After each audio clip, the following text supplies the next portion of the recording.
Here's a story from the sayings of the Desert Fathers. Going to town one day to sell some small articles, Abba Agathon met a cripple on the roadside, paralyzed in his legs, who asked him where he was going. Agathon replied, "To town, to sell some things."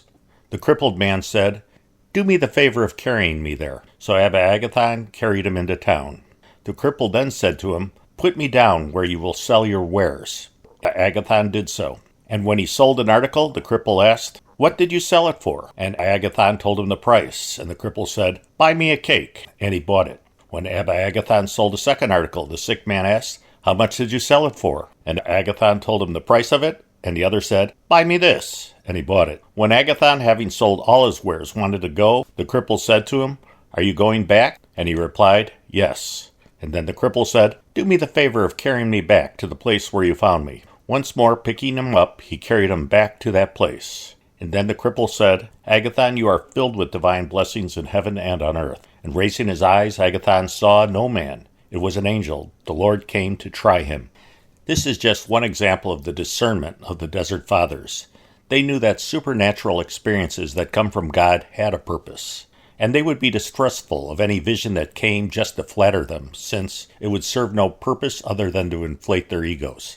After one of the recent interviews of Nate and Sebastian on the Divine Mercy playlist, Joseph posted this insightful comment on YouTube.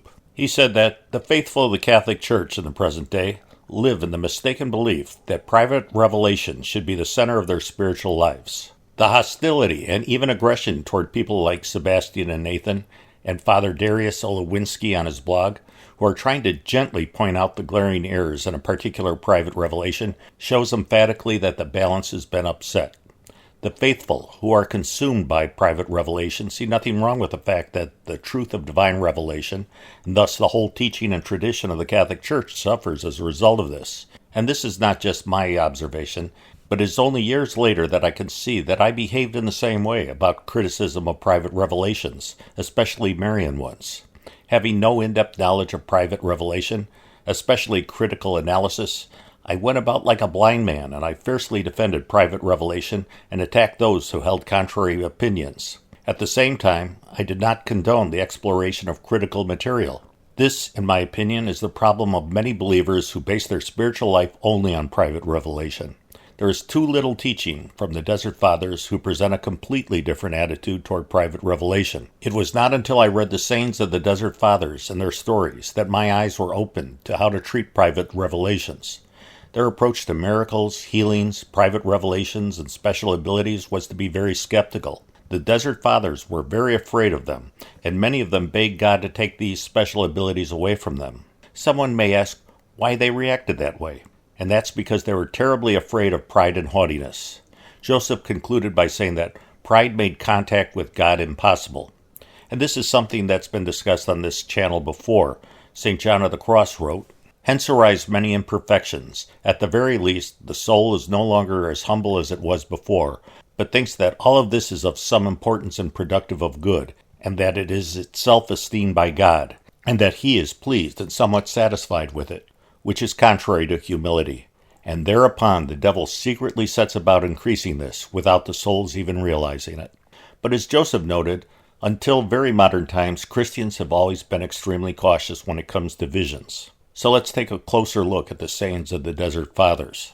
Abba Agathon said, "If you have visions or hear voices, do not tell your neighbor about it, for it is a delusion in the battle. The first time flee from it, the second time flee, and the third become like a sword against it."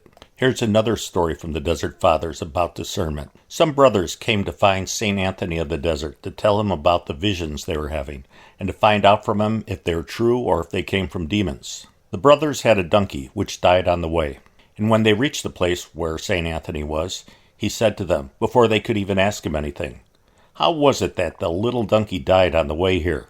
And they said, "How did you know about that, Father?" And he told them, "It was the demons that showed me what happened." And they said, "Well, that's exactly what we came here to question you about, for fear that we were being deceived, because we have visions which often turn out to be true." And so St. Anthony convinced them by this example with the donkey that their visions could have come from demons even if they were true. St. John of the Cross gave a similar caution for this very same situation.